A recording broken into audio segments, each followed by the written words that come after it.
Hello and welcome to Setting the Stage, episode 72.5, Calico Visions and Psychomortis, part 2. So this is the second part of a two-parter episode.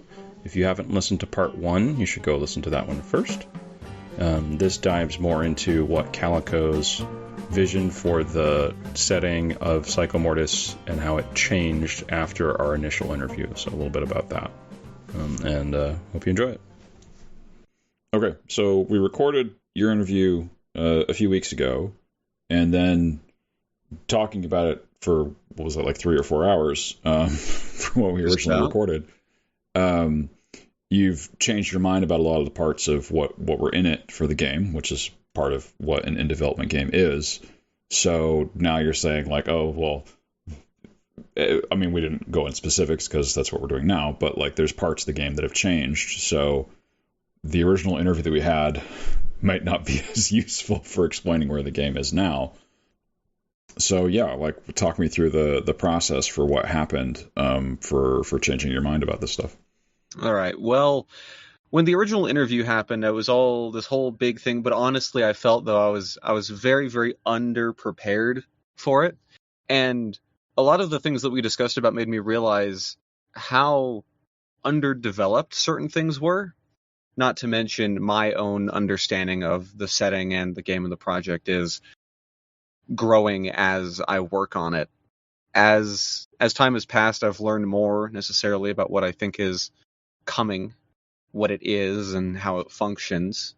I've developed some theories, ideas, and I've tried my best to help codify that and identify that so that I can explain it better and easier. Of course, my understanding now is likely just as foggy as it was then, but, you know, what can you do?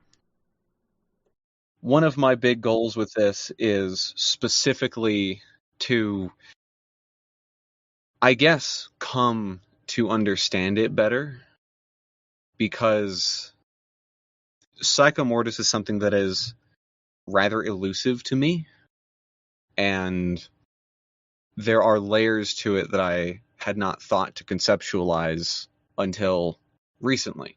Hence the changes and all sorts of things like that. Well, from what we talked about earlier, it felt like the game was, like, deliberately difficult to grasp, and that was part of the point of it from a not necessarily from a mechanical perspective, but from a what exactly is this game about perspective, because it is more about challenging the player's psyche somewhat instead of the character. I would say, in a way, that remains true, but what is necessary for that to be delivered and not for it to just be an insane, nonsensical mess is I need to develop a deeper understanding of the project and what it desires as a sort of external thing, so that I can more accurately construct it to reflect that nature. I don't believe that I made the nature, it simply found me.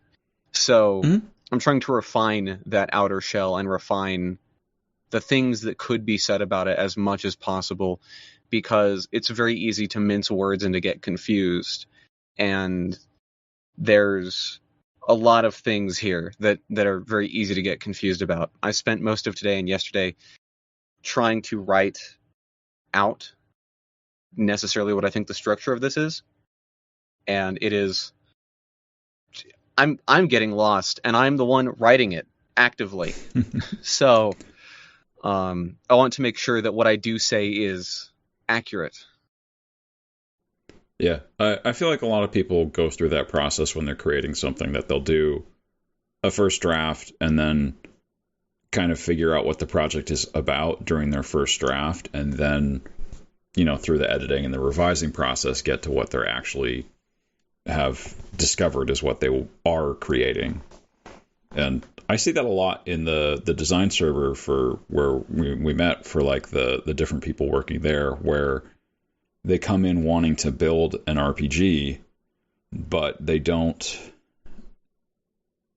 they don't have a good grasp on like necessarily like they'll come in with like I want to do something that has like these setting elements, or they come in with something that has like I want to have these mechanical elements, but they don't have a good grasp on the other side. And as they figure it out, then it informs their original intentions with it as well.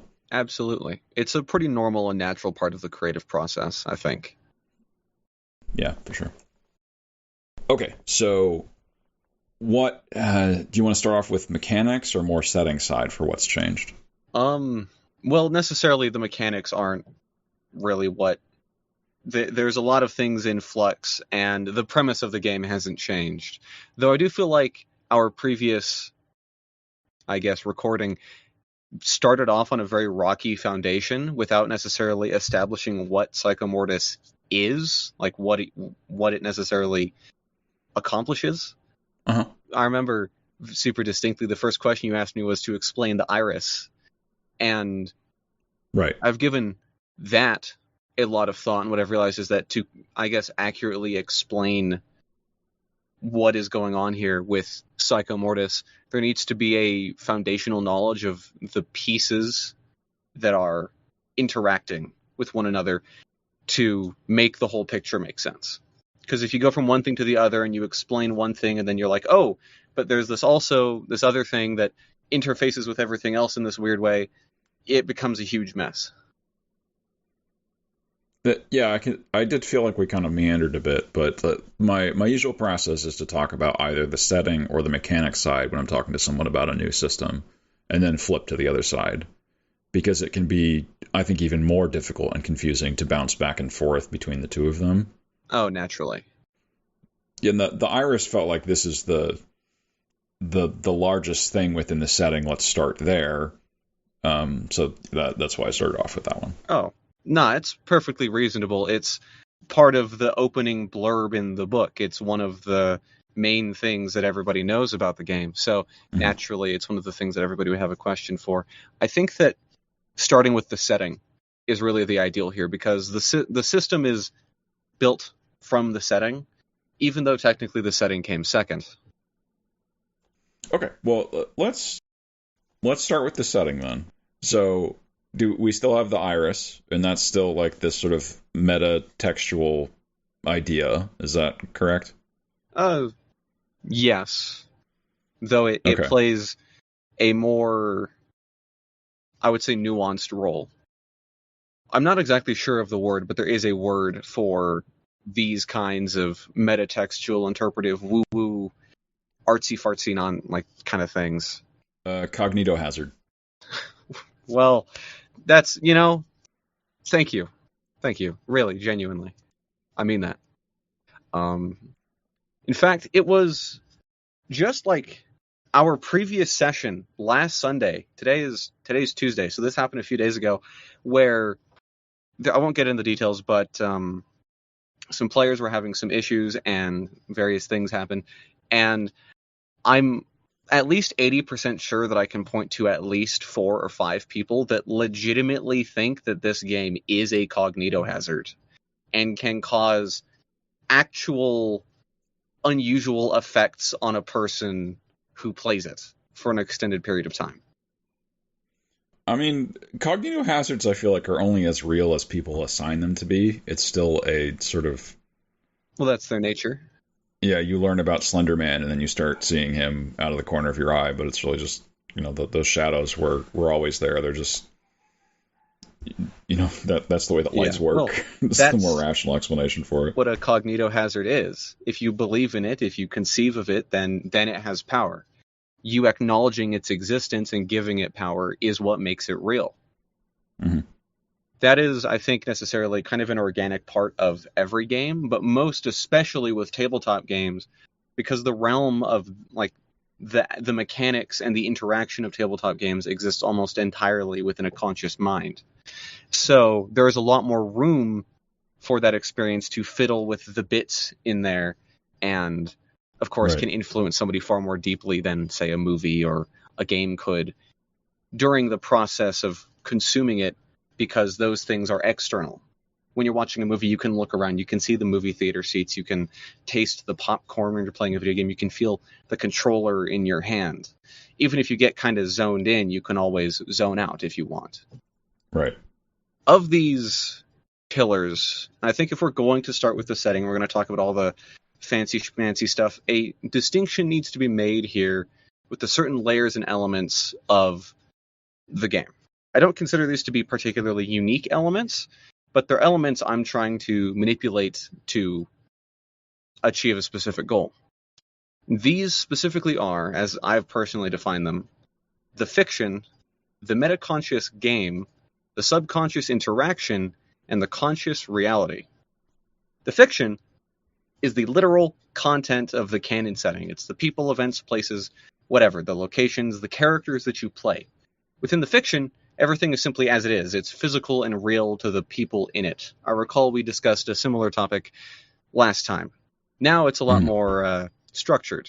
It's that kind of thing is the basal component of a tabletop game. The fiction is always canon within both the setting and the game.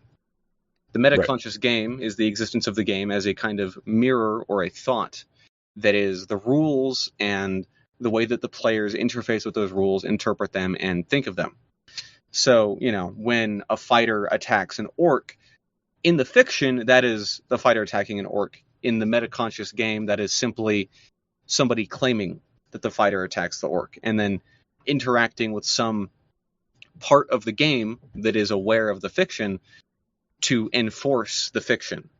They kind of exist in a loop, reinforcing and informing the other. And explicitly, the game is typically canon within the setting, in the sense that the rules influence the physics of the world, for example. In Psychomortis, explicitly, the game is canon. It is a part of the setting. The subconscious interaction is the fiction of the subtext. This is the layer where things like interpretation are kind of made.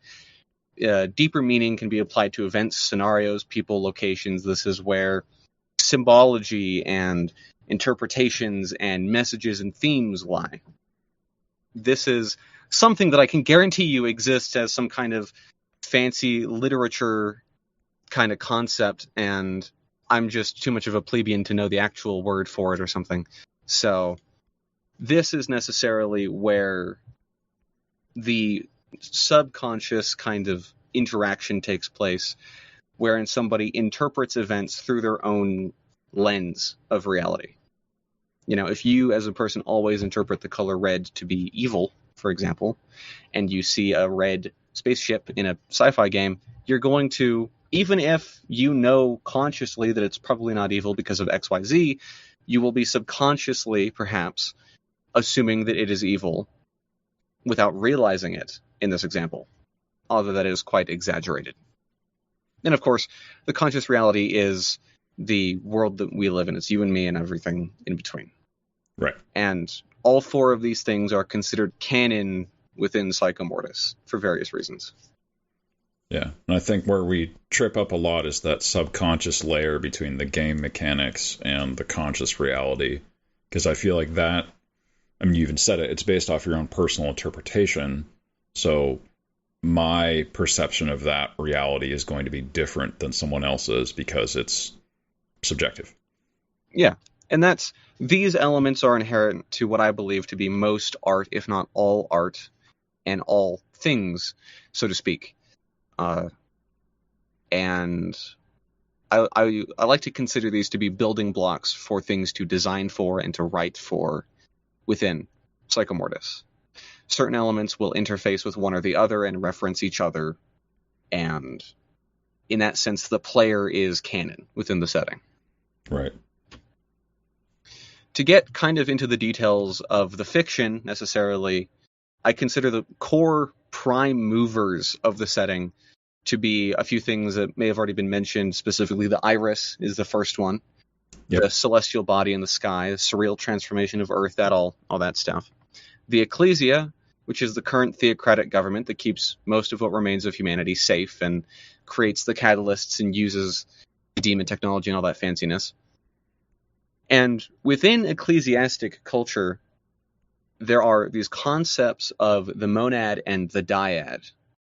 These are not exactly new concepts for them or for us. For them, they are two things of an unknown composition and creation that are believed to be responsible for the creation of reality. The idea is that the monad, the one, is reality. It is the physical flesh and blood of the fiction. And the dyad is the conscious or unconscious observance that reinforces the monad's existence. Think of it like a book, because they do. The monad is a book. It has an infinite number of pages, and within that book is written every single thing that ever could be, would be, should be, may be, and is not.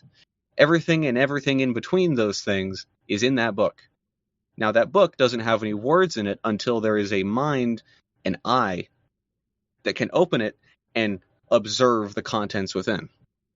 One cannot have the other, because the dyad cannot exist without first there being a monad, and a monad cannot be observed and thus made to exist without there being a dyad to observe it. Okay. Yeah, no, I've heard about that philosophical concept before, that reality requires perception. Yeah.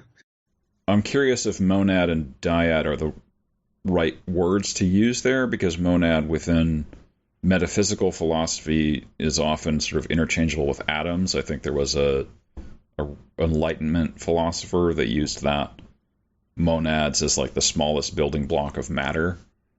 I believe so.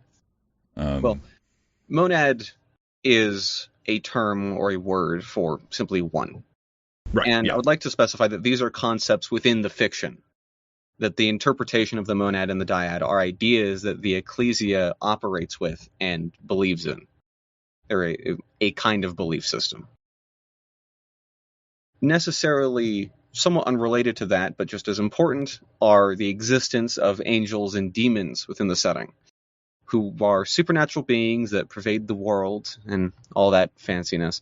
They do not necessarily physically manifest, though there are a few exceptions, and their primary duties are to fight their endless war within the minds of humanity. They are kind of the subconscious prime movers of human activity, decisions, thoughts, emotions, that kind of thing. Right. Underneath the surface world lies Pandora's Labyrinth, the actual setting that the game takes place in. A kind of half-real maze underneath the earth that calls out to certain people of a certain proclivity, and it brings them into its invisible mouths and swallows them whole. Typically, people don't come out, and if they do, they often either cannot recall or refuse to tell their story. Now, within the labyrinth, there are rumors of something within the labyrinth called the Centennial Driver, which is supposedly a tower of metal and machinery that is said to be the stairwell to heaven, although nobody who's gone there has ever really come back or said anything about it. Well, and you'd also said before that like machinery was sort of what demons were doing, was turning people from being flesh and blood humans into sort of evil automatons, sort of. That's a simplistic view of it, but... Well, yeah, that is an element of demonic activity, in that the overwhelming presence of a demon and demonic energy, you could say, will have this kind of rotting effect that transforms the land and natural life and, of course, biological creatures into concrete and metal. In places that are severely wounded with demonic presence, these concrete structures and warping wounds will create cities, or things that look vaguely like cities. They don't necessarily have buildings, but towers and archways, bridges and roadways of concrete and stone and metal and all that fanciness. And that necessarily is where the catalysts originate from. Because the demons are the ones that, quote-unquote, spawn technology by literally consuming and sucking the life force and energy and vibrational power of the space around them out of it, replacing it with low vibrational spatial warps that do woo-woo stuff that I won't explain. There's a lot of elements here, and it's hard to start with just one. So Right. Well, I mean, we've already covered some of them. So, like, Yeah. demons and the pneumatism that's, like, turning people into machines and taking away their soul, we discussed previously. Yes. None of that has changed. Yeah, and angels being kind of the good equivalent of demons that help humans in small ways. We talked about that. The Iris sounds like it's pretty much the same. The Ecclesia sound like they're pretty much the same. And is the Labyrinth having all the, like, different sort of fleshy bits that you can harvest for consumables within the mechanics, that's still the same? Those things are all still the same, but I will comment that explicitly things like the Ecclesia and demonic natures and explicit angels and demons and all of those things have way more detail and logic behind them. I recall during our last conversation, there were a few moments of confusion about necessarily how angels and demons worked, and that was something I wanted to clarify and touch on as well, in the sense that, I rewrote some of it and went through and I thought it all through because, yeah, there were a lot of inconsistencies in there. But I recently, a friend of mine, I don't read a lot. I probably should. I'm a shockingly uncultured individual. But he mentioned that C.S. Lewis had written something called the Screw Tape Letters. Yeah, And I had been thinking of that when we were talking before. yeah, I'd never heard of this before. The premise being that it is a series of letters written from the perspective of one demon to another, discussing humanity and all of their demonic activities. And reading that made me realize almost exactly how I believe, quote unquote, entities like that would, could, or do, whichever you believe, operate in the real world, in the sense that they manipulate a person's mind and place thoughts and ideas inside of them. And that is the primary mechanism by which spirits like that would interface with humanity. It was really quite a good read. I don't know if you have read it. You seem to have. I've read a lot of C.S. Lewis's stuff, yeah. He's very good, yes. I don't know if the Great Divorce would also be useful for you, but that's another very good commentary on what the afterlife could be. Well, I may have to look into it. I don't see as much connection between the Great Divorce and what you're doing as I did for the Screw Tape Letters, but it still might be a fun read. If you like Screw Tape Letters, you probably like the Great Divorce. Well, I appreciate the recommendation. Yeah. The other stuff I've read of his is more like the specifically more like non-fiction Christian apologist stuff, which not as interesting. Yes. I've also, I believe, found a way to square off my concerns with the framing of the Ecclesia. I recall the last time we spoke, I was concerned about, I wanted to use various kinds of Christian and Gothic Catholic imagery and associate it with the Ecclesia, one, because it's cool, and two, because there are certain elements of Christian thought that I believe align themselves very well with the philosophy of what the Ecclesia represents. But necessarily, I always had this roadblock that they're not Christian. Right. And the reason for that is simply because it's 20,000 years in the future. None of the religions that we know, none of the old religions still exist. However, certain icons and symbols do, namely various occult symbols, astrological symbols, and, of course, the cross.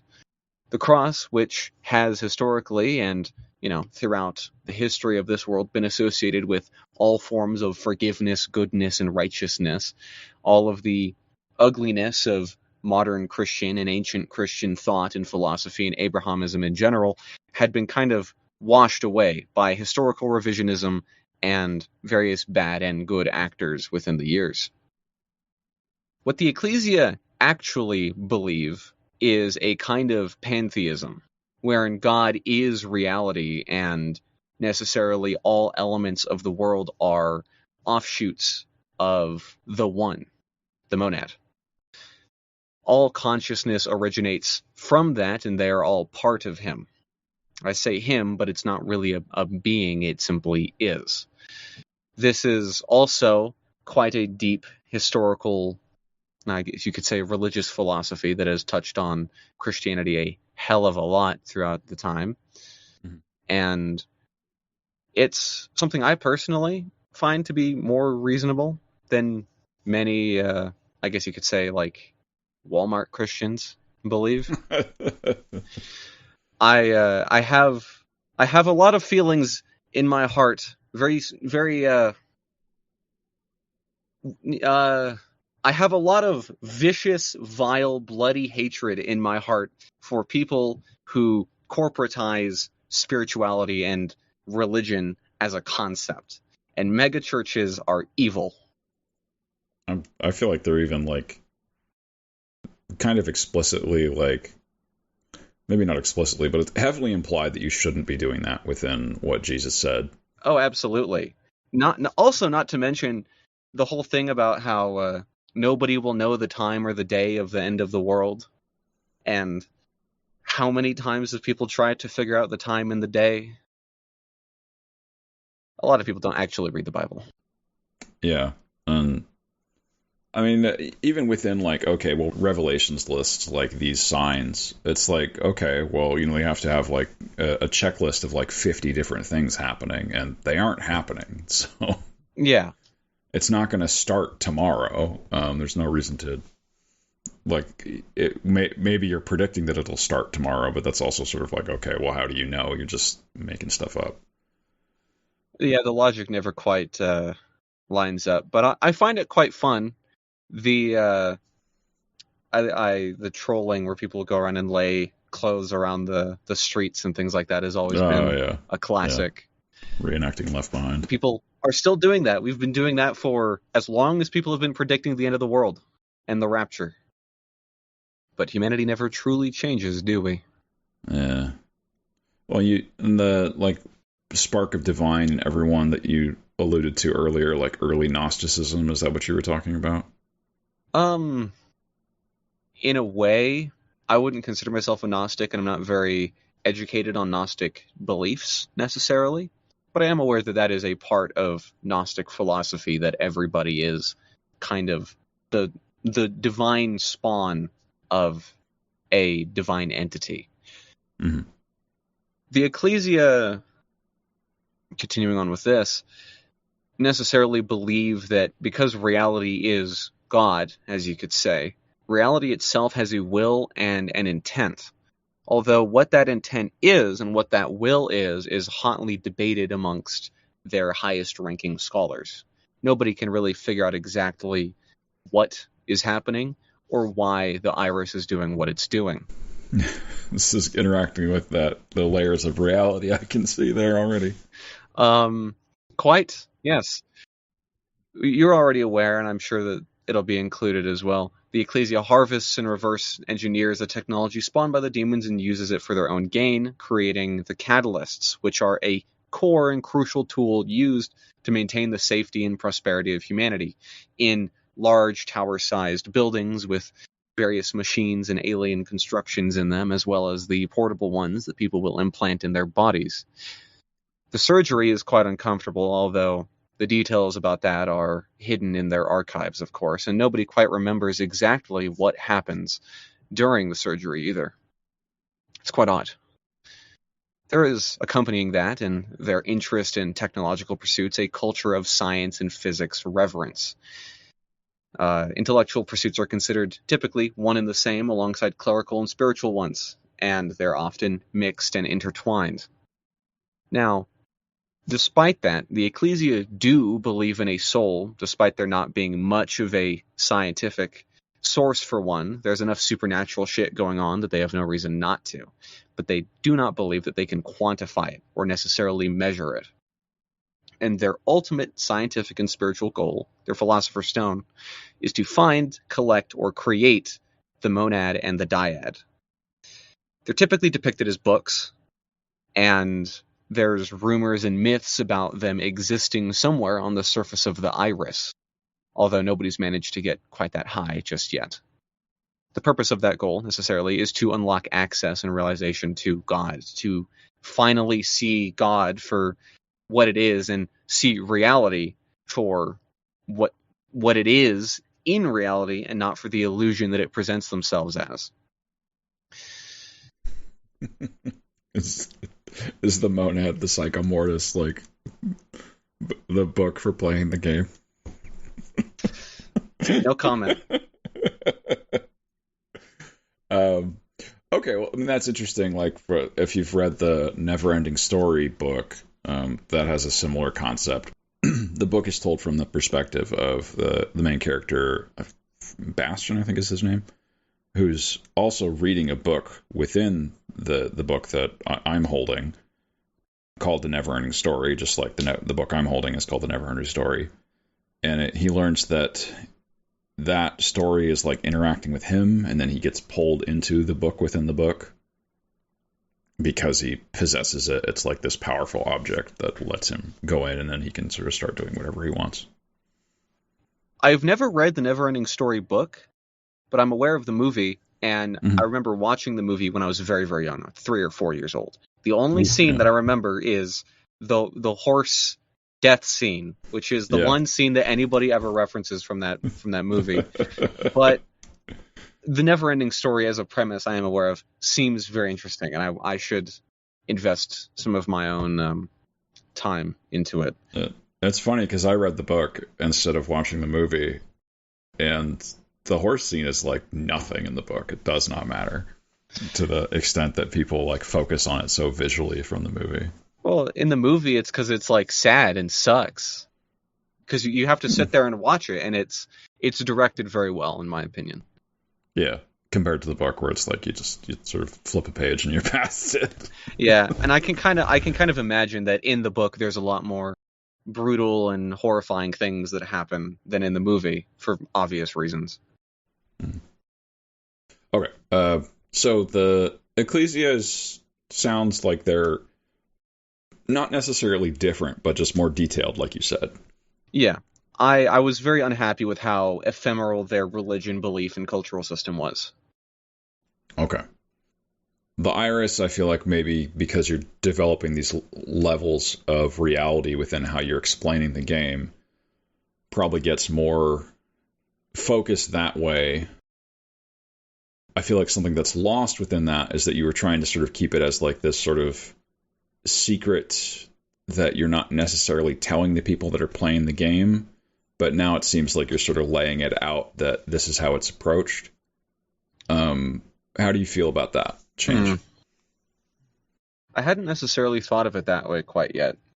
A lot of these changes are not necessarily super recent, but had not been conceptualized in detail until somewhat recently, and I had not taken the time to think of it from that angle.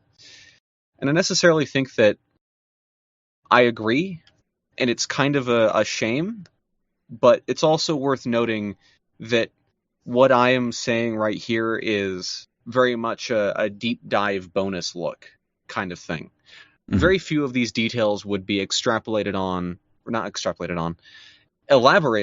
my bad, within the actual book. In any kind of lore book, a lot of these things would be alluded to, I imagine. But I probably would not ever explicitly draw any connection to the layers. I'm simply mentioning the layers here because, well, it's kind of an interview. It's kind of something, you're coming here to learn about extra details and that kind of thing. And I don't think there's necessarily anything wrong with somebody going into Psychomortis knowing a little bit more than they would if they were going in completely blind. I feel some effects might be lost, but also I can't trust every game master and every adventure writer to abide by my preferences and rules for the world and the lore. So their first game might be, oh, we're in the labyrinth and there's a big monster that comes out of the walls. Oh, I better kill it. And that's all, And so I don't necessarily think that sharing some little extra details is a bad thing. But if I were to put this in the book, then it would be a bad thing.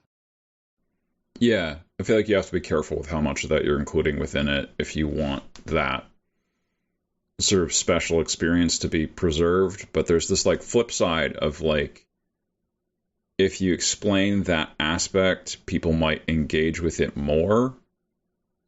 Like, you could even include, like, I don't know, something where, like, the characters become aware of the simulation, and then they're start acting maybe randomly instead of doing what the PCs are telling them, the players are telling them to do, because the characters are now, like, self-aware and don't want to do what you tell them to. I could definitely see that, but that interfaces a bit strangely with some other things that I haven't quite mentioned yet. Mm-hmm. And also, that would be an interesting premise concept, but I personally have a bit of a grudge against characters become aware of the fourth wall type things. I explicitly want to construct this in such a way that the fourth wall cannot be breached. Okay. Within the fiction. Then don't do that. Well, I can't stop somebody from doing that. But, like, what you put in the book is what people will typically interact with. So if you don't have that as something that's like a explicit game mechanic, yeah, of course people can homebrew it, but it won't be the common thing that the game is used for. No, so most certainly that not. Makes sense. Okay. I also thought it would be good to elaborate on the various details of the surface world. Last time I spoke about how there's all these crazy things happen, but I didn't actually say anything that was crazy. It was because, one, I didn't have much, and two, I've kind of rescinded or not really rescinded, but downturned my opinion on the idea that the world must be created by the participants. In that, the issue with the way that it was that there was a very weak foundation to create that reality. A reality needs to be observed, but necessarily there must be something to observe. What do you mean by that? I mean, I wrote a list of biomes and weather things that are cool. Okay. That's what that means. Funnily enough, one that's actually in the rulebook is something called the Silver Pool, which I use as the foundation for a rule similar to the Rule of Cool. I call it the Rule of Silver Pool. Okay. And the premise is, functionally, if you ever don't know what to do as a game master, whatever you do, make it reflective of the players, of the characters, of the events, of the themes, whatever. But it must be reflective. If you follow that rule, usually things will go well. Within the fiction, the Silver Pool is a place hidden away in a great mountain range, protected by thick fog that bites and scratches and attacks anything that touches it. It is a pond of liquid silver in a low valley surrounded by spined trees. The pool can only appear to people that are underneath a full moon and who have an open heart. And what the pool does is reflect to whoever views themselves in it their true nature. And if one were to plunge beneath the silver, they would find themselves reliving their truest nature as though it were a memory, something that they experienced in flesh and blood. The silver pool calls to the blind and the wounded to drink of its waters so that they may heal, although, as of now, there are no recordings of anybody actually reaching it. If one were to have a closed or hateful heart when drinking the waters, it would burn them alive from the inside out, and the pool simply does not appear unless it is a full moon. Okay. The reasoning for all of that is that I consider the silver pool to be a simulacrum or an emblem of everything that the game Psychomortis is about. Psychomortis, the experience, is being burned alive from the inside out by the waters. Okay. And that's your reflective portion of it for what you're including there? Yeah. Okay. It was initially something made by the rules, but now it's a little pet locale of mine that I quite enjoy.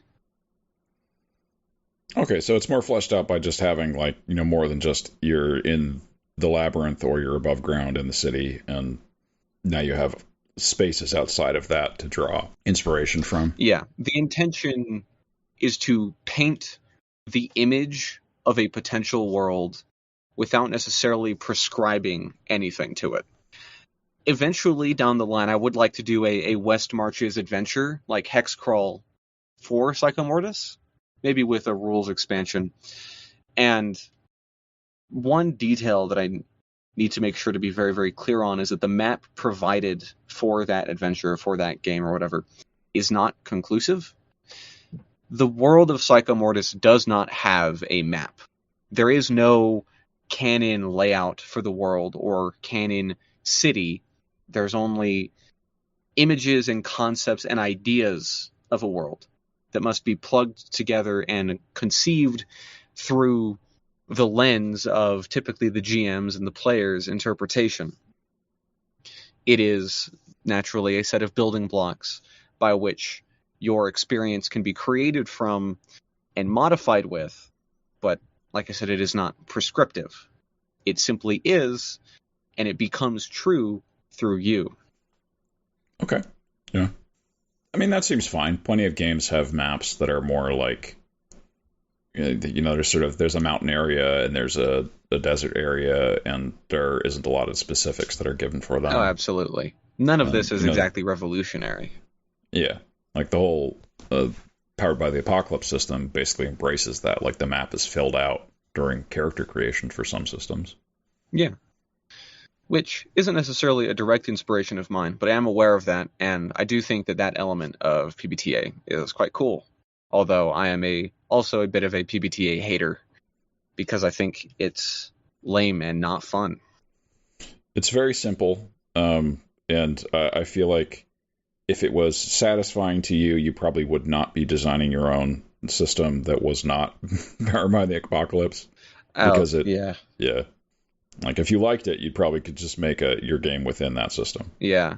But I don't want to ick anybody else's yum, I'm sure there's a lot of PBTA enjoyers that are perfectly fine and sane people. I have not met you, but I'm sure you exist. And I've interviewed some of them before on the podcast, and they are just fine. Oh, I'm sure. Yes. Okay, so more detail for the world above. Makes sense. I get that. We don't need to do a whole list of different things, but the Silver Pool is nice. The Ecclesia seems like that's more fleshed out. Is there still it seemed like before there was a main entrance to the Labyrinth. Is that still how it's structured, or is there more going on there? That's a fun detail, because that's never how it was structured. Okay, Labyrinth, then I misinterpreted that. Has no entrance. Here's where we get into kind of some of the more fiddly details. Within the fiction, the Labyrinth has no entrance, but people have to get in there somehow. Within the fiction, the Labyrinth will call to somebody, not consciously, but they will feel that pull, and they will typically follow it. Within the fiction, the people that follow that call usually do find an entrance, a misplaced rock within a cave, or a strange stairwell at the bottom of their basement that wasn't there before. If they go too far down, the entrance will close and be gone. Nobody else but these people can see these entrances. To the outside world, nothing in particular is happening. Nothing in particular has changed. Except, well, in the fiction, that person is gone. In the fiction, they're in the Labyrinth. But if you want it to go a specific way, there is a realm in which the Labyrinth has no entrances, and none open, none ever call to anybody, because, and this is the big secret, and I'm going to divulge this knowing the potential spoilers and consequences for anybody who might listen to this. The Labyrinth is not real. It is a place within your mind, a state of being. When somebody enters that state of being, they're in the Labyrinth. In the fiction, this isn't what happens. In the fiction, that's what happens. And so, necessarily, the Labyrinth does not exist as a place in the sense that it has a fleshy creature in it and monsters inside and traps. In the fiction, it does. But in the fiction of the reality, it is a thought pattern. It is an emotional state. It is the man laying in his bed for 4 hours at 3 a.m., unable to sleep because he cannot get the churning in his stomach to stop. That is Pandora's Labyrinth. But you don't go there while playing the game unless you're already there. Okay, well that kind of begs the question, if a lot of the game is about interacting with the labyrinth, why bother having places that are identified more explicitly outside of it? Well, because you need context, I think. One, because it's fun, and two, because you kind of do need the context of where you came from and your past for the labyrinth to have meaning. Necessarily, a lot of the game is built and founded on a character coping with their past, coping with a traumatic memory, coping with pain and agony that they experienced before the labyrinth. In fact, most of character creation contains things that happened before the labyrinth, outside of it, within the surface world. And so when a character enters the labyrinth, their primary enemy is the weight they carry, the guilt, the memories, all of that. That is what composes the character and paints their experience. Right. The labyrinth is the membrane of that, but the surface gives that context.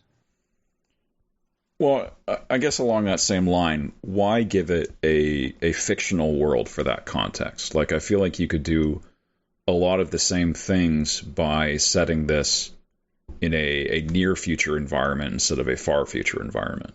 So then people can pull from their more, not necessarily personal experience, but their personal knowledge of the world around them for when they're creating their character. The reason for that is because the more abstracted an environment is, and the more alien and unfamiliar it is, the more that somebody will feel compelled to pull from their inner selves what is solely familiar to them, being their personhood, and less about the world in their conscious reality. When you write a character and you say that they're a surveyor and they're like a scientist or something, you're not writing that character with the idea that they're a white lab coat with glasses, dumb nerd with buck teeth kind of scientist. You're imagining a cool guy that controls lightning with a magic gauntlet inside of some gothic tower somewhere. But when you're writing that character, because you're so far abstracted from like what would be your idea of a scientist, quote unquote, your primary grounding point then becomes yourself. And it becomes people, which is what everything is about. Also, Nobody's going to really tell you this. The true answer, and I'm sure you can guess what I'm about to say, is because modern life sucks really hard, and it's not fun to make a game about that. It's a lot more fun to make a game about cool dudes controlling lightning with magic gauntlets. Well, I'm not saying you can't have the magic gauntlet part and the Ecclesia part, like you said it, like 50 years in the future, so you can have, like, okay, well, the XYZ is why all these changes occurred. But, I can't argue with the, sometimes we just want to play pretend. Yeah. And of course, what you said about, like, the distancing people from their own reality lets them, like, their only anchor port becomes their own personality instead of other things. Yeah. As well as when you're constructing and imagining a world further from yourself, it's easier to think of things and understand things as symbolic or more deep or more meaningful, or, you can think maybe there's a reason for XYZ, maybe there's, some logic for ABC, whereas using more contemporary things or more familiar things necessarily grounds somebody in current reality. It makes them think more logically and less emotionally. Also, for the reason as to why it's 20,000 years in the future, that's because the original version of this game, way months, like more than a year ago actually, was set in an alternate universe 1997. And so I thought, since I want to add sci-fi elements, I'll just add an extra 9 there. So the whole setting is actually set 19,999 years in the future. But that's kind of a mouthful, so I just say 20K. Fair enough. Yeah, I feel like the same way about Warhammer 40K. It's just a number someone pulled out of their butt. It doesn't. Yeah. We don't really need to know the whole history for what happened between those numbers. Yeah, I mean, because that's, especially with Warhammer, you get to such scales where like, oh, this society lasted for, I don't know, like 13,000 years. And it's like, that's not, no real society would last that long ever in the history of all of time. But, you know, who cares? It's 40,000 years. And it's kind of, I don't want to do a similar thing with the Ecclesia necessarily. Within the fiction, the Ecclesia has existed for probably like 150 years at the max. Societies have grown and changed and moved and all sorts of those things. There's splinter cells in different cultures, and it's simply right now that the Ecclesia and the scientific worship and all of those things that's the new hotness and has been for about like I said 150 years or so.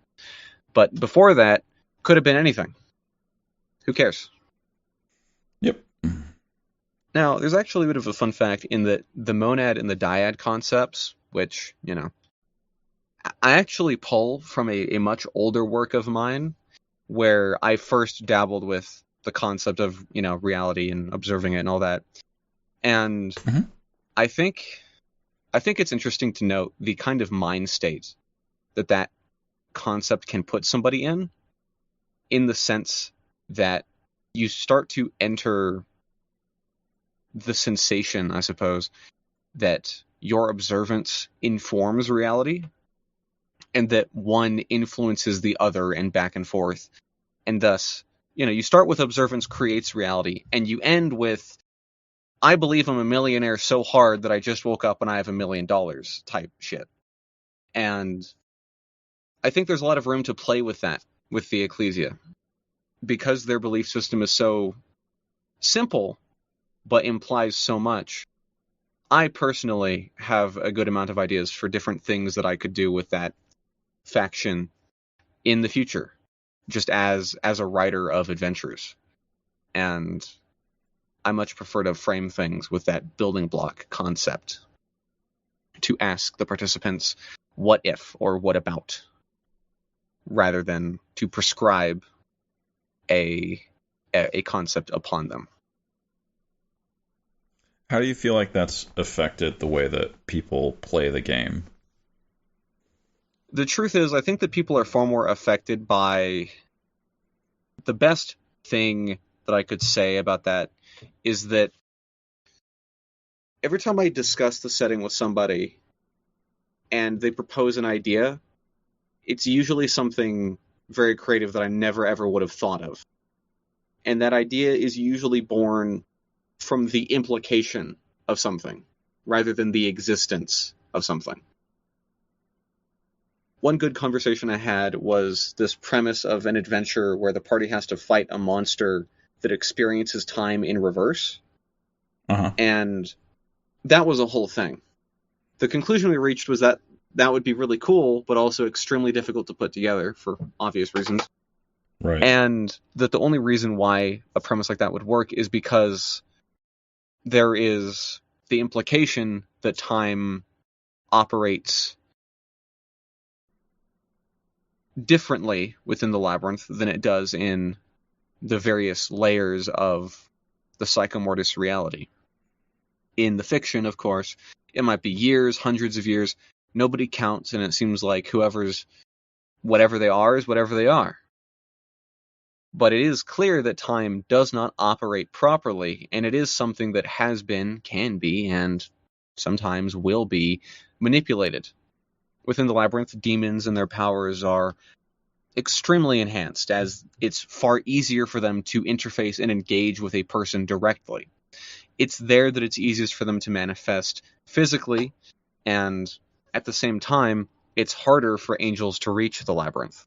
So it's only natural that a demon would, say, manipulate time in order to continue torturing somebody until they get tired of it and it stops being fun.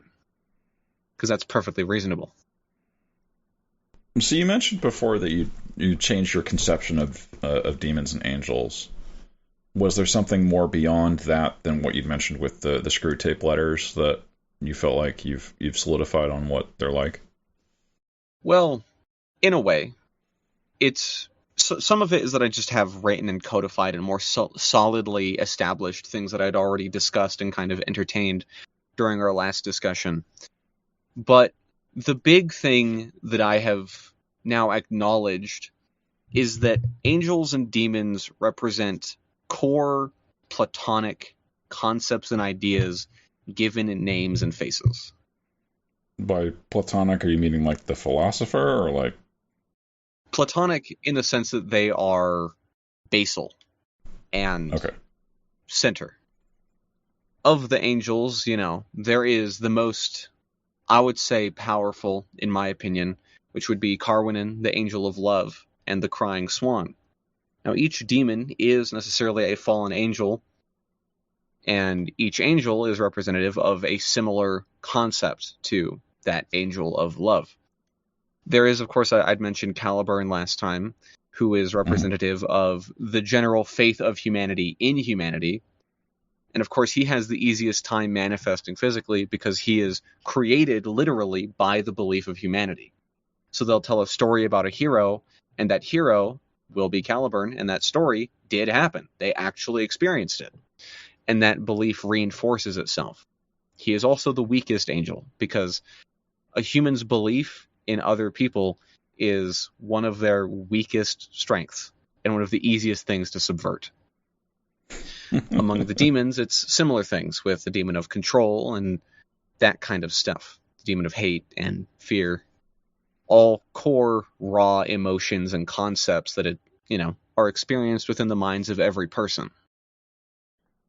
One of the things I'm thinking about with this is whether what you're determining and like figuring out here, if you're not going to put it in the book necessarily and just sort of allude to it within the book, whether it's worth it in some cases, because like if you have an answer in your head but you're leaving it open to the interpretation of each individual group, then does it matter if you have an answer for how you're approaching the writing of the book, or is this more just for your own satisfaction? I mean, part of every RPG design project feels like it's mostly for your own satisfaction anyways. That is a worthy question to ask, and I think that for me, I honestly am not a big fan of like world building in general. It's one of my weakest strengths, is something I'm not it's not something I enjoy doing a lot. Mm-hmm. My reasoning is thus. When I am alluding to things, it needs to be possible for my interpretation, the quote-unquote correct interpretation, the one that is written by the author, that needs to be a reasonable interpretation to have. Everything needs to point and be consistent to the same things. So the more stuff I have for the source material, the more I can pick and choose how things would work, and the more consistent the illusions would be. Making things inconsistent and just being lazy and being like, oh, totally this whole deep lore, guys, but you're only getting a little bit of it, it's quackery, it's nonsense, and it's lazy. I do firmly believe that things need to point towards some kind of quote-unquote correct answer. And that part of the interpretation process is, of course, seeking that quote-unquote correct answer. Okay, that makes sense. But necessarily one is not greater than the other. And also, I do intend at some point to potentially write like a lore book or something with like a setting guide that goes into a little bit more detail. But otherwise, does kind of what I'm discussing here without all of the meta talk, and simply puts on display the supposed truths of the reality. Because even what is written are only the pieces, not the whole puzzle. Gotcha. Okay. I think that makes sense, just trying to have at least one view of all the different pieces of the lore that's not self-contradictory. Yeah. Because it's that contradiction that can shoot a lot of pieces of work in the foot. When a piece of art is interpretive and the author doesn't know what he's pointing to, there is the risk that the entire point of the exercise becomes pointless because there's plot holes everywhere and nobody actually knows what's going on. When there is no right answer, there's no point in trying to find it. So there has to be, and I want to make clear, I'm saying right answer with the biggest quotation marks I can possibly give. I'm not exactly a huge proponent of the death of the author concept, but I don't necessarily believe that one interpretation is superior or more correct than the other when a work is up for interpretation. Yeah, I'm thinking of the movie Interstellar, where I feel like there's sort of an accepted interpretation of that movie, but there's a lot of other ways that you could interpret the final act of it. That go in different ways. And one of the big things for me, I love media like that. I really enjoy thinking critically about, what something means, what the symbology is, what is the message, what is the real meat of that. I think that, especially with film in particular, the real guts and the proper meal of a film is what you can get out of it by thinking about it after watching. Same thing with a game, what you can learn about it or learn about yourself or glean from it after playing or even during play. I want to treat Psychomortis the same way. A big pet peeve of mine is, I guess, how artless most tabletop games are. There seems to exist this kind of gradient where you'll have a setting where, like, oh, the themes are communism is bad, and you have the fur people who are XYZ, and you have the bug people who are ABC, and then you have the humans, which are capitalists, and all of that just kind of becomes this big mush of, like, all right, I guess I'll just go in a dungeon and fight some werewolves or something, I guess. And then you go on the other side and you've got, when you feel X way, you need to write down what you feel your character would do on X time, and like the kind of artsy-fartsy, super low like page vampires, more like that. Yeah, like the journaling games, in a sense. And I think there's a real lack of things that are kind of in the middle where they're still a game, but they have a meaning, they have an intent to them. Yeah, I think Blades in the Dark might be a more mid-game for that when I think about it, where it still has a game aspect, but you're also interacting with the character's personality in a lot of ways.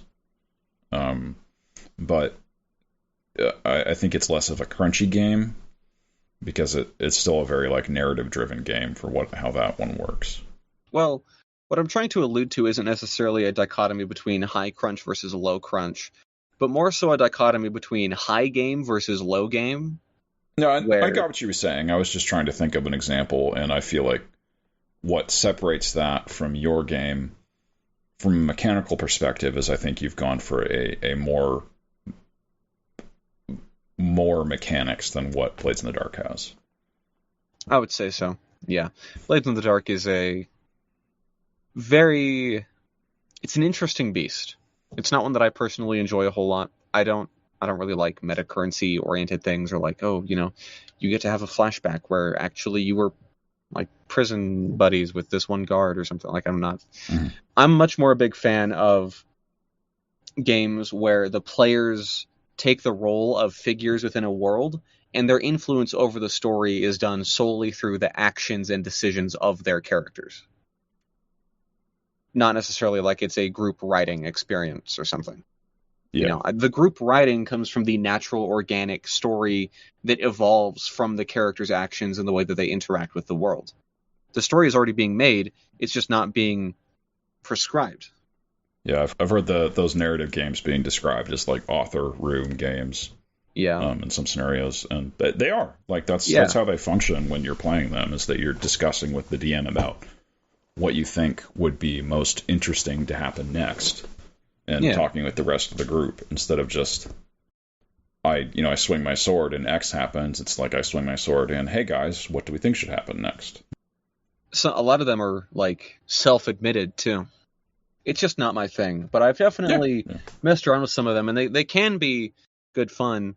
But my stance has always been like, if you want to write something, you don't need to play a game to do. Like, even if you have access to no paper and no pencils, you can just like sit down and imagine stuff happening. I've always thought it was a little silly when you go through this whole process just to sit around and imagine things happening without there being much authoritative presence of the game, I suppose. I think there's definitely some Powered by the Apocalypse and Blades in the Dark games that have that issue where there isn't a lot of guardrails for what should be occurring. Like the latest one that I played with one of my friends, we barely used the system. We probably could have just ignored it. And the better ones will have more guidance for how to include those things and make them be more present. It's interesting because it feels like Powered by the Apocalypse is such a simple system, and it should be like, oh, all the games are pretty much the same. But they're definitely not for quality. Like, I've read some that are much more like there's much more like dynamic mechanics that you're interacting with, even while you're still telling the story in kind of the same way. Yeah. Is the Labyrinth, like, the sort of physical construction of it still pretty much the same with, like, the Oriza and that kind of thing? Yeah. It's mostly the same, just because I start to treat Pandora's Labyrinth as kind of a dual world, I guess, to the surface world. Mm-hmm. Both of them have their listed biomes and effects and fancy woo-woo things and all that. And I recall last time we spoke about the Jesters and the Hyperterrestrials, and those haven't changed. So, really, Pandora's Labyrinth is the most static part of all of this, which is extremely ironic, actually. Yeah, considering it's the part you interact with the most when playing. Well, I guess it makes sense that it's the most stable, because it's the part that you interact with when playing. It was the part I put the most focus on. So you'd already figured that out pretty well. Yeah, I mean, I've got the broad strokes, of course. Details and little fun things. I still have many biomes and creatures to make. Mm-hmm. Although right. I would say the biggest development in all of this has been my conception of Psychomortis as a being. I don't know how crazy you want me to get, but I can get pretty crazy about this in particular. Like having the game exist as a being that's influencing you? The game that, like a game that exists as an entity that actively influences the people that interact with it. I mean, I think people speak in metaphor about that kind of thing all the time. They tend to. And conceptualizing it as a reality isn't really that different, to be honest. I wouldn't necessarily disagree with you, but what I mean precisely is that I believe that Psychomortis may have a conscious intent. Okay. What is it? Well, that's a really good question. Okay. A few things are going to have to be set as groundwork for this, right? Okay. I'm going to be using the same terms from before. There is the game, the metaconscious game, which is the rules. It is what you play. It is the literal thing. And what I'll describe it as the subconscious interaction, because it's a familiar term and because it inhabits the same layer of mechanism here. But I want to make it clear that when I say, from now on, subconscious interaction, I mean the entity of Psychomortis as it interacts with a person, and not necessarily the layer itself. So, the conclusions that I have personally reached is that, like I discussed earlier, the game exists as a kind of filtering mirror for the experience of the person, the player, the participants. But the subconscious interaction exists as a thought. It exists, of course, as an idea in the minds of the people who know about it. Due to various details, the presentation of the idea, such as things like art, the way that I talk about it, the way that other people talk about it, there is a particular perception of this idea of Psychomortis that is separate from the game. This is kind of a known thing that happens a lot with works where you'll see, like, the pictures of, like, what the actual character looks like versus what the fandom thinks the character looks like, that kind of thing, Well, I was thinking of, like, Plato's, like, forms would be kind of what you're touching on here. In a way, that too. But the core concept is that Psychomortis is these two embodied things, one being the game, one being the entity. The entity, working likely in tandem with the game, seems to have a kind of intent.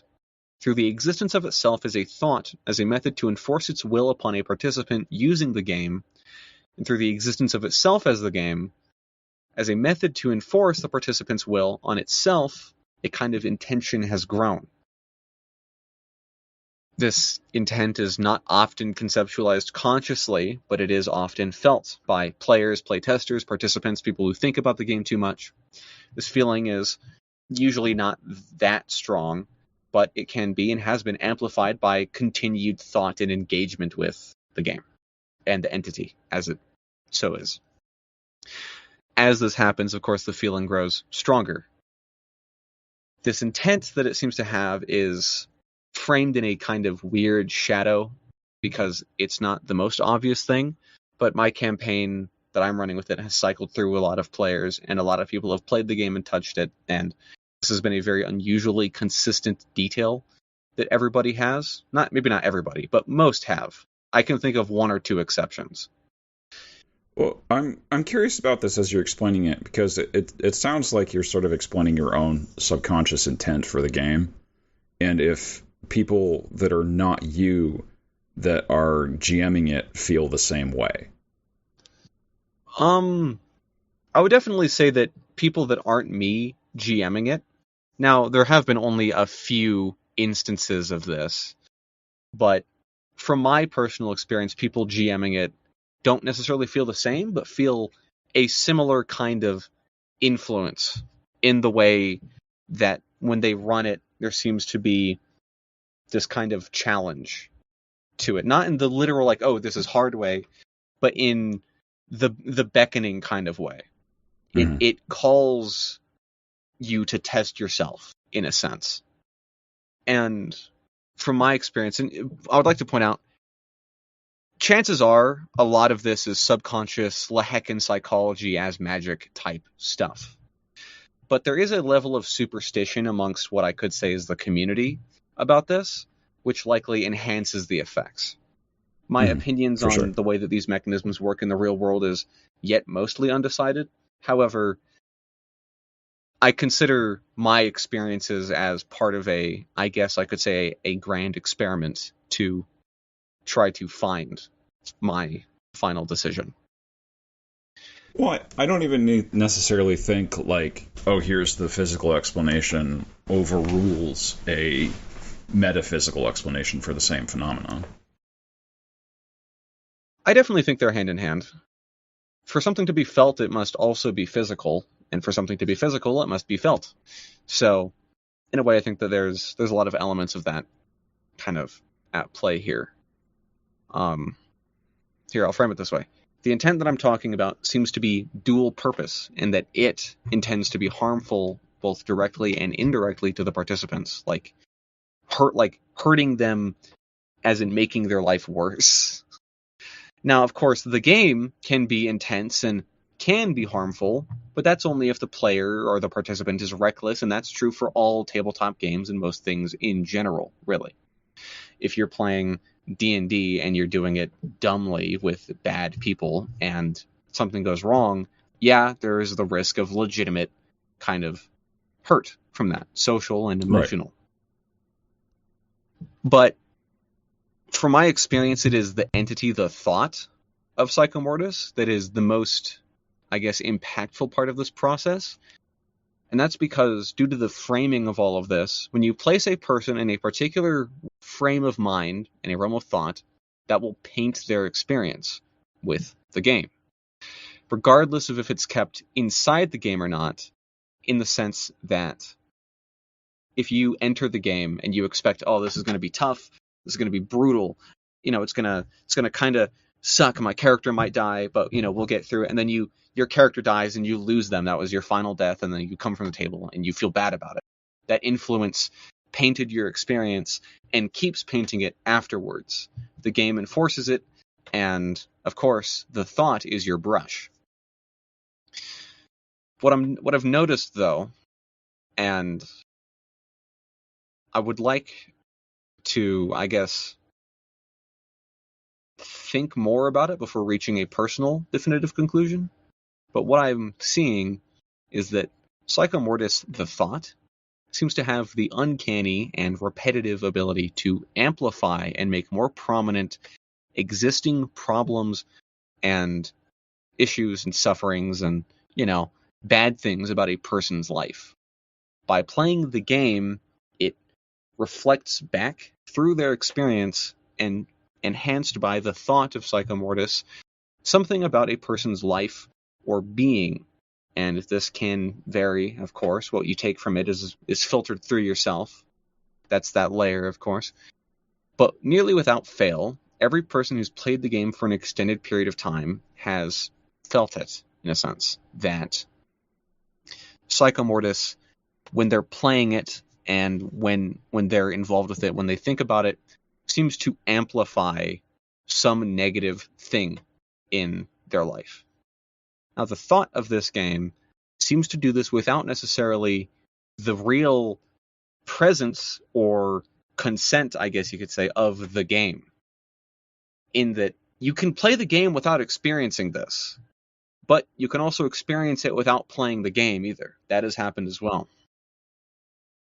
The conception of Psychomortis, the game, as merely a game, severely dampens the effect of the thought of Psychomortis. I play Psychomortis, and I mostly think of it as just a game. When the game is done and I quit playing, it's over. And whatever happened, and that's the table, and it has not necessarily brought forth anything super horrible or negative or evil or whatever in my life. Playing the game has been a challenge, most certainly, and it's demanded I change a lot of my, you could say, flaws, and confront a lot of my own anxieties and fears and issues. But I think that is natural when pursuing a project like this, and especially natural when running a game like Psychomortis. Similar to games like Wraith the Oblivion, where it's generally kind of accepted that they're a hard game to run and play with consistency. However, if somebody allows the thought of Psychomortis to act freely and without blockade, in the sense that they allow whatever issue seems to exacerbate itself in their life to grow more without them confronting it and addressing it, that inevitably causes the game to suffer. What happens very often is that real-world things will take precedent over the game, and that's natural and normal. Right. But, of course, once you leave the game, whatever issue was exasperated seems to fade, and it goes back to its original state, in that it stops being so major. Even if you don't necessarily directly address it, it simply goes. And what I'm experiencing with some of my players is that one of the only ways to, I guess, preserve the integrity of the thought and the game is to confront the thought and confront the game and allow neither to have quote-unquote control over you. The thought in this case representing whatever may be plaguing your life, and the game being the game. That by engaging with the game and engaging with the thought of the game, that naturally is filtered through you and enters into your mind, and your mind influences the world around you.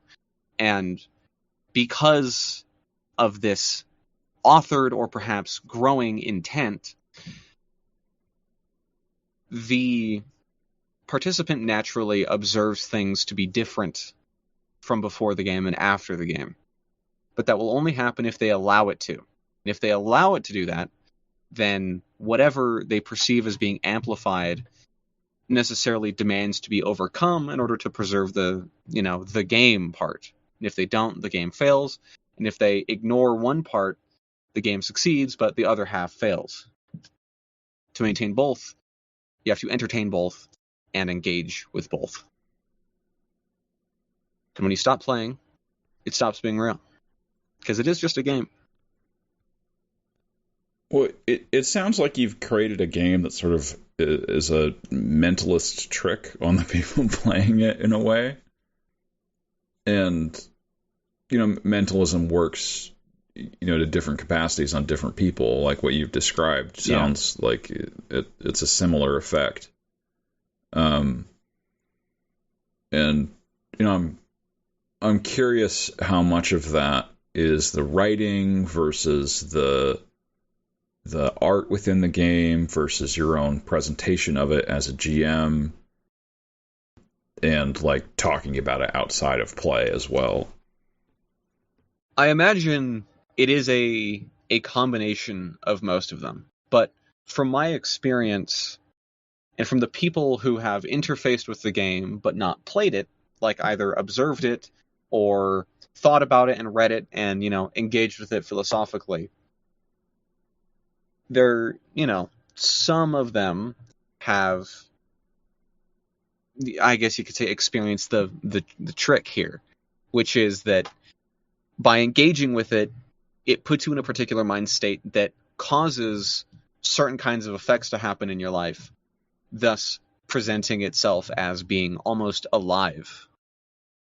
And you wouldn't experience that if you didn't already have the idea in your head that it may be alive and that it may have that effect on you.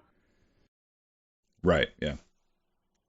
I guess what I'm curious about with that is if that's an important aspect of the game, and if it's tied to your own presentation of that at the table and by talking about it outside of play and not necessarily the rule book itself, how would you carry that over to people once you're done with it and no longer really like control the experience?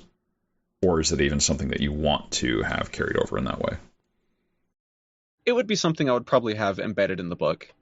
In the book already, especially the Gamma Vision version, there's a variety of warning labels in the opening and things like that. And I genuinely, legitimately, this is beyond any kind of perceived or real nonsense. I legitimately think it can be a risk to somebody's health to play too much Psychomortis. The experience, when run accurately to the rules of the game, and when done by a good game master, is simply too intense. And I believe presents a legitimate risk to somebody's well-being if they engage with it too much. That sounds kind of hyperbolic, and in a way you could say it is, but I've seen way too many people lose their minds, in part because of playing too much Psychomortis, for me not to address it at least somewhat. I play the game every week, and that's fine. If I were to do it anymore, I think I would go insane.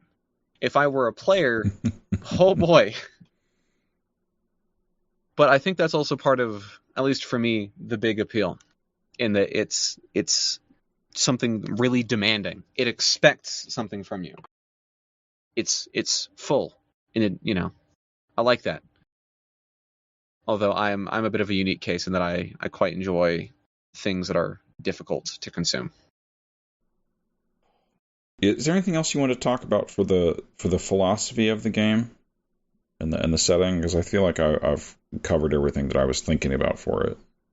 I would definitely say that to expand on what I've already expulsed here would be a few too many spoilers for even me to handle.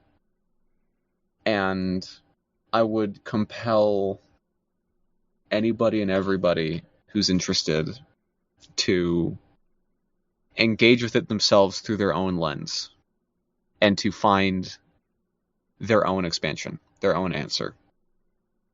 There is a lot here that I feel I haven't spoken about. I don't necessarily want to speak about it because I think it's better to be discovered. In a way, this is a form of discovery. But I believe that naturally, discovery in its most magical form is a solitary process. Mm-hmm. When you are alone and you witness something, you are left alone with that thing.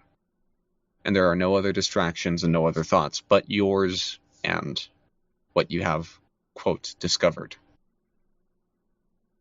And I think that kind of openness is really important to just about everything. Ultimately, despite all of this talk about Psychomortis being a scary cognito hazard and it's dangerous to your health,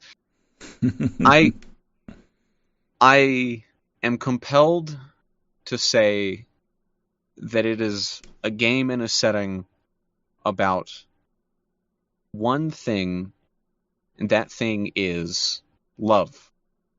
I consider it a love game about that. And I consider every story that could possibly be told with the system and in the setting to be a love story. But that's me. Yeah, I can see that with what you were saying last time. Other than that, I would like...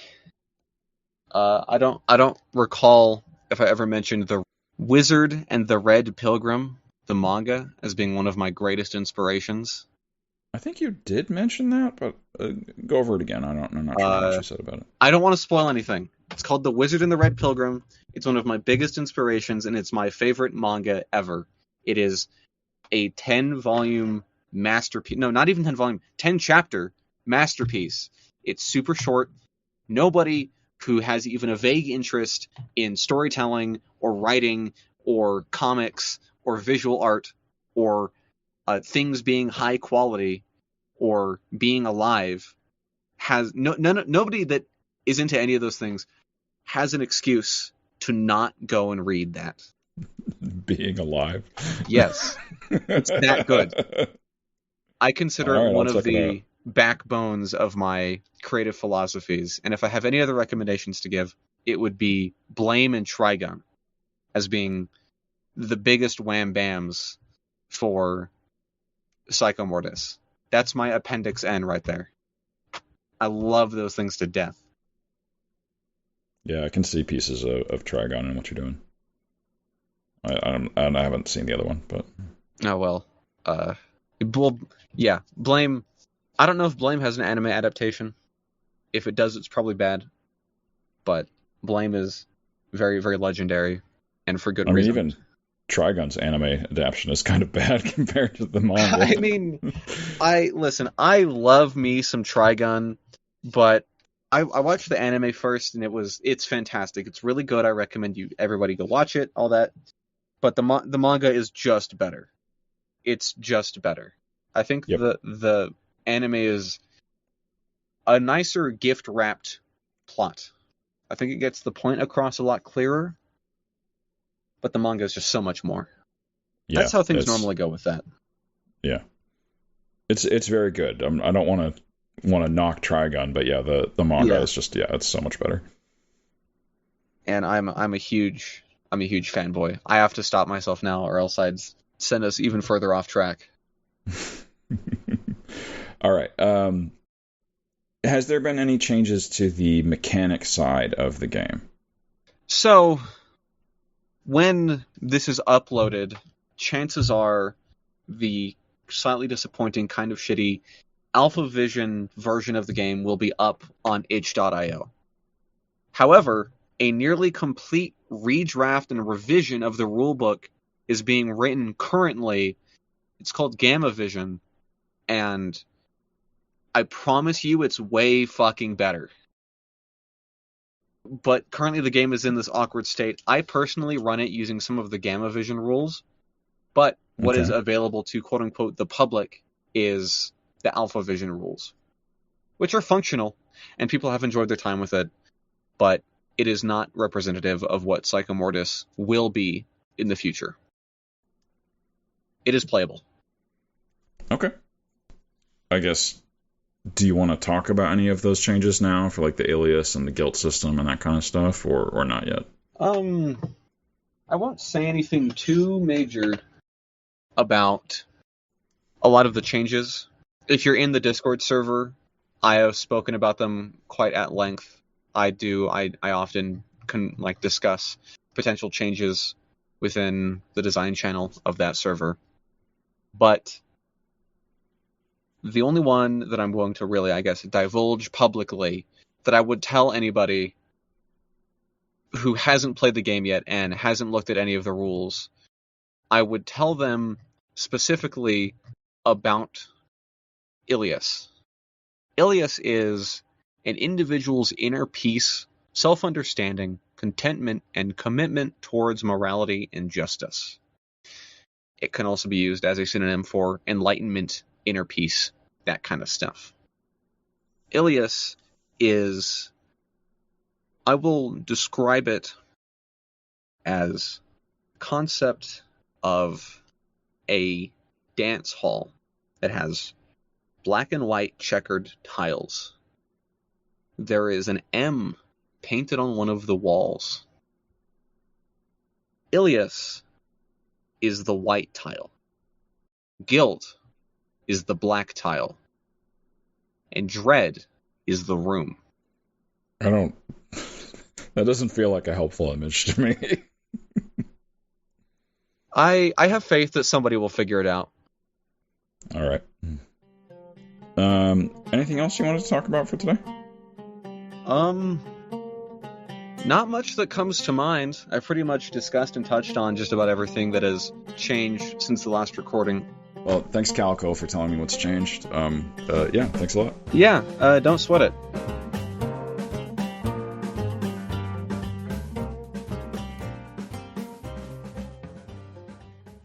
Hope you enjoyed listening to more about Psychomortis from Calico. If you'd like to actually try out playing the system, there's a link in the episode notes to the Discord where Psychomortis is being worked on. There should be a new edition coming out soon, full of new stuff to do. So, yeah, check that out. As always, our show is sponsored by Darren on Patreon. You can join Patreon if you'd like to support the show, or tell a friend, give us a review, however you'd like to do it. I've also added a bit after this episode where there was a part of our conversation, me and Calico, where we got sidetracked, so you can listen in on that and see if you enjoy it. Thanks. I recall one time I participated in a play-by-post game of Sorcerer, and I don't know if you're familiar with Sorcerer very much. I'm not. I forget his name. I think it was Ron Edwards. It was made by the guy who was part of the Forge when that was a thing. Uh-huh. I'm pretty sure he was around or, involved with Powered by the Apocalypse when it started, I believe. And he also made Sorcerer. The rulebook was a fucking mess, by the way. I won't get into it, but myself and the other participants, you know who you are. We spent multiple days just trying to get through the book and understanding what the fuck the game is. And Sorcerer is a very, very interesting beast. Without the mess of the rulebook, it's really quite a simple game. I won't go through and explain all of it, but two things are worth noting. One, it apparently had this really interesting mechanic where doing things proactively would give you bonuses on future rolls, and those bonuses would stack. The other one is that it's a character-driven game, and one of the core facets of that is the bullseye. The bullseye is explained really, really badly, but the premise is that you have these 4 sections, and you put in things that your character has that is related to their story, their personality, their life. So you'd put in a coworker, a place, that one fling they had back in college that they still have the phone number of. Okay. The lady at the nursing home, that kind of stuff. And you'd put those in this big square, and that's the bullseye. And the premise of the game is that you are a sorcerer. You use woo-woo magic and a demon which binds itself to you and has a will of its own to do stuff. And then a story would come from that. And, lots of cool things on paper here.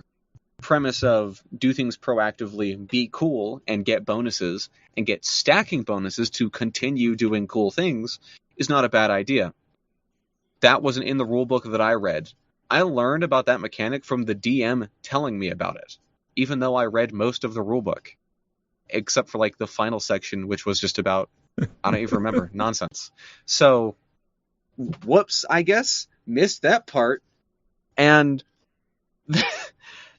the nature of the bullseye and all the character writing stuff means there's no game. what we did for the 4 weeks we played that game was that we would, because this was play-by-post. Now, Sorcerer isn't really supposed to be a play-by-post game, but in my opinion, it actually works very well. Because part of the premise of Sorcerer is that there is no defined group. Characters will simply exist, and the people playing at the table don't necessarily need to be around each other or be part of a group. At a table, that sounds like a horrible idea, because you've got Dave over here playing Laura the investigator, investigating a murder in Massachusetts, while Dawn over here is playing, like, Jack the runaway criminal who's on a car riding his way to New York right now, and the DM is having to tell both of these stories and assist them with it at the same time, and neither player is interacting with the other at all. Not a bit. Yeah. That seems like a horrible idea to me, but whatever. I never played it at an actual table, so maybe it's secretly goated. Who knows? But what my experience with that Sorcerer game was, and I want to make it clear, this is not a fault of the game master. I think that he was running it the way it was meant to be, and I think he was doing a wonderful job. Was that I would write a 4-paragraph long message in character, like once every day or so, and I would do stuff, and I would be writing just like prose. I would just write prose, and that was the game. I think one of the players rolled a bunch of dice one time in like a fight scene and got shot and instantly died. The premise of his character was that he was like the game was set in like 1920s Portland, kind of a shithole. The character was a schizophrenic, insane, homeless, a musical Native American guy who, in his final moments, decided to go to a church which was housing a KKK rally and start jacking off in the pews. At which point, the main villain of that character's story came out from the back, was like, "What the hell are you doing?" and shot him. And that was like it. He rolled like 2 dice and couldn't react to the situation at all. And that was rules as written. Another situation was... Actually, I kind of stole the name Laura, because this character's name was Laura. Where she was going through this thing where her demon type was like a false human. It was like a fake person. This is for the demon that the sorcerers bond with. Okay, so the Native American character had a demon that was in his guitar. My character had a butterfly, and the Laura character had like a person.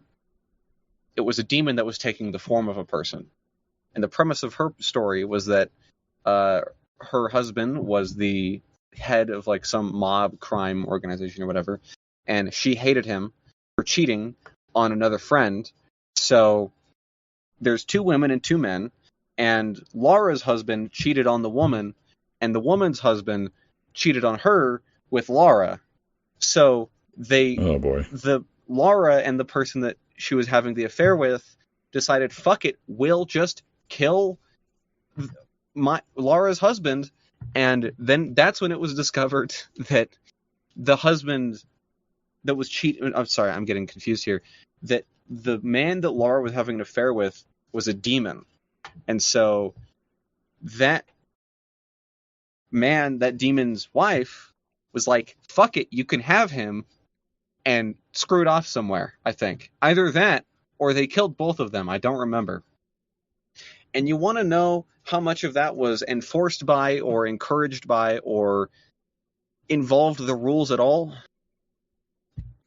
Sounds like you're going with none of it.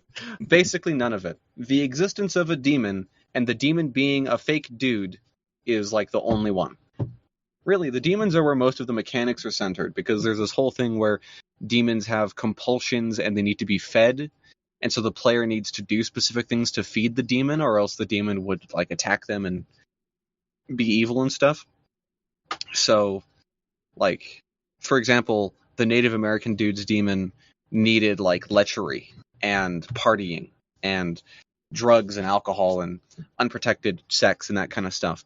And so the demon, there's the just randomly, I guess, decided by the GM, called that it was hungry, And that's why the Native American guy went and jacked off in the pews of a church to try and get, lechery and partying to start happening. And it was just a mess. And I think the big takeaway for me from that was that if it's not in the game, it's not in the game. All of that happened, all the, my character story was pretty interesting. Everything that was interesting there wasn't the game. It wasn't anything done by the rules. It wasn't anything done or encouraged by the framework or anything like that. It was all us, just being creative people. I've had that same feeling about some games because I've been trying to find a nice game for running a China-focused RPG, and many of them are nice, but most of them kind of amount to it's a game for fantasy martial arts stuff, but nothing really makes it Chinese besides the fighting style is named Iron Monkey or something, and that's okay, well, that's the name of a Chinese martial arts movie, but you could also have a big white guy that knows Iron Monkey and is in Spain, and it doesn't. Yeah. If it's just aesthetics, is it really a Chinese RPG? I have never really thought much about Chinese RPGs or playing in a Chinese oriented game with that kind of culture, but maybe you could look for RPGs made in China. That's a great idea. The first one was just crowdfunded last year. Yeah? What's it called? Shajali. It doesn't have an English translation as another component of that. Oh, yeah, I was going to say if one exists with a translation or if you know Chinese. Yeah, I've been trying to learn Chinese, but yeah, I don't know enough to read that game nearly yet. I imagine. And I also I don't even know enough Chinese to know how to acquire that game at this point. Oh, that's brutal. I'm sure it exists. I mean, you can't really buy it. It's probably not in any pirate sites. So I guess you'll just have to learn Chinese. Yeah, I'm even Googling it is difficult because Chinese media is so online, it is so in this separate ecosystem controlled by the government. Oh, absolutely. That accessing it, you kind of have to interact with that side of the internet, so you can't really use Google because it's not really present within the Google side of what the internet is. Yeah. So I need to learn Chinese to even be able to look stuff up or be constantly accepting whatever bad translation Chrome is giving me for what these things that I'm reading are saying. Anyways, point being, yes, part of my interest in China for RPGs was because I couldn't find any that were produced within China. I was okay, well, I want to do a China game, and there's so many Western ones about China and Japan as this sort of we're going to smush them together and make them the same thing. But very few coming out of actual China. There are a few in Japan, but those are about Japan or not Japanese stuff, but still produced by Japanese people. I mean, yeah, there's Sword World is legendary for that reason alone. Yeah. And weird translations of D&D books being the source of, big pauldrons and big elf ears and that kind of thing. Yep.